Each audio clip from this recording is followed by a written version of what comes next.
ಒಂದು ಗ್ಯಾರಂಟಿಗಳ ವಿರುದ್ಧ ಏನು ಪ್ರಹಾರ ಮಾಡ್ತಾ ಇದ್ರು, ನಮ್ಮ ಮುಖ್ಯಮಂತ್ರಿಗಳ ವಿರುದ್ಧ ಏನು ಆರೋಪಗಳನ್ನು ಮಾಡ್ತಾ ಇದ್ರು, ಅದಕ್ಕೆ ಕರ್ನಾಟಕದ 3 ಭಾಗದಿಂದ ಉತ್ತರ ಕರ್ನಾಟಕ, ಕಲ್ಯಾಣ ಕರ್ನಾಟಕ ಮತ್ತು ಹಳೆ ಮೈಸೂರು ಭಾಗ, ಈ 3 ಭಾಗಗಳಿಂದ ರಾಜ್ಯದ ಜನ ಸ್ಪಷ್ಟವಾದಂಥ ಸಂದೇಶವನ್ನು ಕಾಂಗ್ರೆಸ್ ಪಕ್ಷಕ್ಕೆ ಕೊಡೋದ್ರ ಮುಖಾಂತರ, ಗೆಲುವನ್ನು ಕೊಡೋದ್ರ ಮುಖಾಂತರ ವಿರೋಧ ಪಕ್ಷಗಳಿಗೆ ನಿಮ್ಮ ಮಾಡ್ತಾ ಇರ್ತಕ್ಕಂಥ ಆರೋಪಗಳಾಗಲಿ, ನೀವು ಈ ರೀತಿಯಾಗಿ ಸರ್ಕಾರದ ವಿರುದ್ಧ ಏನು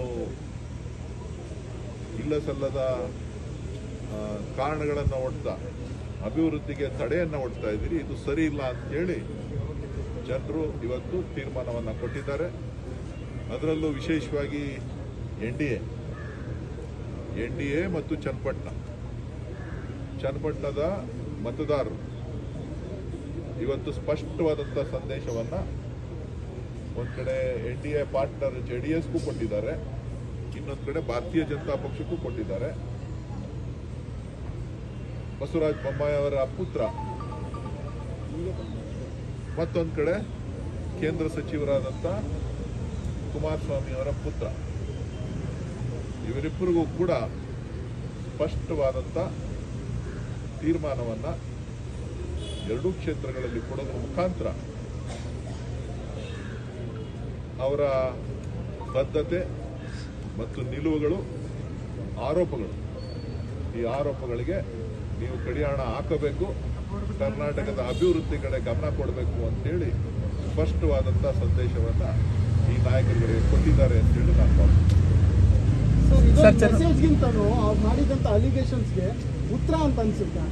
ಅದೇ ಹೇಳ್ತಾ ಇದ್ದೀನಲ್ಲ, ಅವರ ಆರೋಪಗಳು ಆರೋಪಗಳು ಏನು ಮಾಡಿದ್ರು, ಈ ಆರೋಪಗಳಿಗೆ ಸ್ಪಷ್ಟವಾದಂಥ ಉತ್ತರವನ್ನು ಮಾಜಿ ಪ್ರಧಾನಮಂತ್ರಿಗಳಿರ್ಬೋದು, ಮಾಜಿ ಮುಖ್ಯಮಂತ್ರಿಗಳು, ಕೇಂದ್ರ ಸಚಿವರಿರ್ಬೋದು, ಕರ್ನಾಟಕದ ಮಾಜಿ ಮುಖ್ಯಮಂತ್ರಿಗಳಿರ್ಬೋದು, ವಿರೋಧ ಪಕ್ಷದ ನಾಯಕರಿರ್ಬೋದು, ಸೊ ಹೀಗೆ ಅನೇಕರು ಏನು ಆರೋಪಗಳನ್ನು ಮಾಡ್ತಾ ಬಂದರು, ಆ ಎಲ್ಲ ಆರೋಪಗಳಿಗೆ ಒಂದು ಸ್ಪಷ್ಟವಾದಂಥ ತೀರ್ಪನ್ನು, ಅದು ಕೇವಲ ಒಂದು ಭಾಗದಲ್ಲ, ಉತ್ತರ ಕರ್ನಾಟಕದಲ್ಲೂ ಕೂಡ ಜನ ತೀರ್ಪನ್ನು ಕೊಟ್ಟಿದ್ದಾರೆ, ಮಧ್ಯ ಕರ್ನಾಟಕದಲ್ಲಿ ಅಂತೊಂದು ಕಲ್ಯಾಣ ಕರ್ನಾಟಕದಲ್ಲಿ ಕೊಟ್ಟಿದ್ದಾರೆ, ಇನ್ನೊಂದು ಹಳೆ ಮೈಸೂರು ಭಾಗದಲ್ಲಿ ಕೊಟ್ಟಿದ್ದಾರೆ.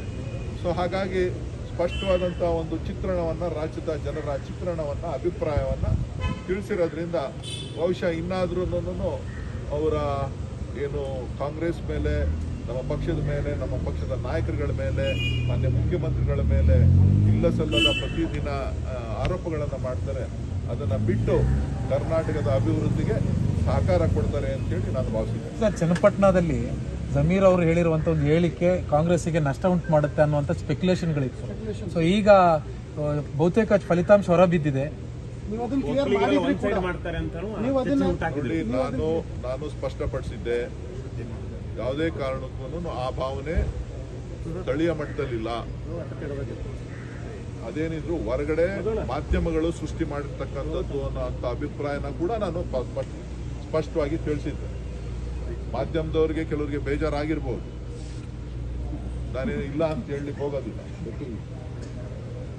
ಮಾಧ್ಯಮಗಳು ಒಬ್ಬ ಅಭ್ಯರ್ಥಿಯ ಪರವಾಗಿ ನಿಲ್ಲೋದಕ್ಕೋಸ್ಕರ ಮಾಡಿದಂಥ ಆರೋಪ ಅಂತಕ್ಕಂಥದ್ದು ಕೂಡ ನನ್ನ ಒಂದು ನಿಲುವಾಗಿದೆ. ಯೋಗೀಶ್ವರ್ ಕಾಂಗ್ರೆಸ್ಸಿಗೆ ಮಾತಾಡೋದನ್ನು ಸ್ವಲ್ಪ ಕೇಳಿಸ್ಕೊಳ್ಳಿ. ನಾವು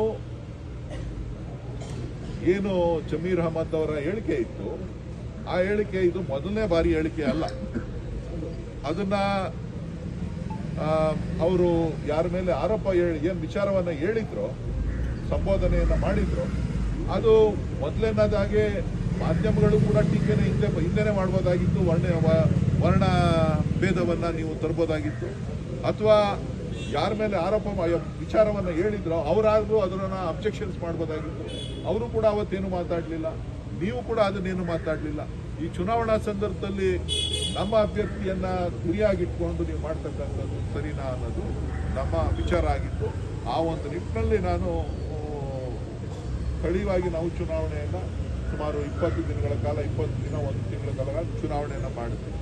ಹಳ್ಳಿಗಳಲ್ಲೂ ಕೂಡ ಎಲ್ಲ ವಿಚಾರಗಳು. ಆದರೆ ಹೊರಗಡೆ ಇದು ಮಾಧ್ಯಮಗಳಲ್ಲಿ ಚರ್ಚೆ ಆಗ್ತಾ ಇತ್ತೆ ಹೊರತು ಸ್ಥಳೀಯವಾಗಿ ಅಭಿವೃದ್ಧಿಯ ವಿಚಾರ ಚರ್ಚೆ ಆಗ್ತಾ ಇತ್ತು. ಸ್ಥಳೀಯವಾಗಿ ಯಾರು ಕೆಲಸ ಮಾಡಿದ್ದಾರೆ ಅಂತ ಚರ್ಚೆ ಆಗ್ತಾ ಇತ್ತು. ಕಾರಣ ಏನು ಅಂತ ಅಂದ್ರೆ ಅದು ಕುಮಾರಸ್ವಾಮಿ ಅವರಿಂದ ತೆರವಾದಂಥ ಸ್ಥಾನ, ಮುಖ್ಯಮಂತ್ರಿಯಾಗಿ ತೆರವಾಗಿದ್ದಂಥ ಸ್ಥಾನ. ಸೊ ಹಾಗಾಗಿ ಆ ಕ್ಷೇತ್ರದ ಅಭಿವೃದ್ಧಿ ವಿಚಾರಗಳು ಚರ್ಚೆ ಆಗ್ತಾ ಇತ್ತು ಹೊರತು ಬೇರೆ ಯಾವುದೇ ವಿಚಾರಗಳು ಅಲ್ಲ. ಸೊ ಹಾಗಾಗಿ ನಿಮಗೇನಾದರೂ ಮನಸ್ಸಿಗೆ ಘಾಸಿ ಆಗಿದ್ರೆ ದಯವಿಟ್ಟು ಕ್ಷಮೆ ಇರಲಿ. ನನ್ನ ಮನಸ್ಸಿನ ಅಂತರಾಳದ ಮಾತುಗಳನ್ನು ನಾನು ಸ್ಪಷ್ಟಪಡಿಸಿದ್ದೇನೆ ಹೊರತು ನಿಮ್ಮ ಮೇಲೆ ದೂಷಣೆ ಮಾಡಬೇಕು ಅಂತಕ್ಕಂಥ ವಿಚಾರ ನನ್ನಲ್ಲ. ಎಷ್ಟು ಮಾರ್ಜಿನಲ್ಲಿ ಗೆಲ್ಲಬಹುದು ಸರ್? ಆಗಲೇ 22-23 ಸಾವಿರ ಆಗಿದೆ. ಅದೇ ಅಂತರವನ್ನ ಕಾಯ್ದುಕೊಳ್ತಾರೆ ಅಂತಕ್ಕಂಥ ವಿಶ್ವಾಸ ನನಗಿದೆ. ತೆಗ್ದಿದ್ದೀನಿ ಸರ್.